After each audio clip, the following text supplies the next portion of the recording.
ஆமா உங்களோட வைஃப் தானா? உங்களோட வைஃப் தான் அடிக்கடி வீட்டை வந்துட்டு போயிட்டு இருக்கா. ஆ ஓ உங்களோட வைஃப் வந்துட்டு போன அப்புறம் தான் என்னோட வைஃப் என்னோட சண்டை பிடிக்கிறான். ஆ அது வரைக்கும் நல்லா தான் இருக்கிறா என்னோட வைஃப். உண்மையிலேயே என்னோட வைஃப் நல்லவங்க. ஆ அது என்னன்னு தெரியல, உங்களோட வைஃப் வந்துட்டு போன அப்புறம் தான் சண்டையாகிறாங்க.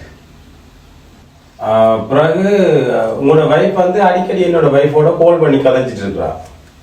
ஓ அடிக்கடி கால் பண்ணி கதைச்ச அப்புறம் அப்படியே நேரம் வந்து என்னோட வைஃப் என்னோட சண்டை பிடிக்கிறான். அது வரைக்கும் நல்லா தான் இருக்கிறான். உங்களோட வைஃப் கால் பண்ற வரைக்கும் நல்லா தான் இருக்கிறான். அதுக்கப்புறம் தான் என்னோட வந்து சண்டை பிடிக்கிறான். அதான் என்னன்னு தெரியலுங்க.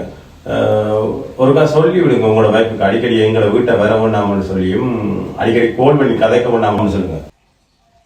அதான் இங்கே ஒரே பிரச்சனையா இருக்கு. மற்றபடி நாங்கள் நல்லா தான் இருக்கிறோம். சரிங்க ஒருக்கா சொல்லிவிடுங்க. ஓகே சரியா சரிங்க வைக்கிறேண்ணா. Okay okay. போன்ல அது உன்னோட அப்பா தான் சாம்பார்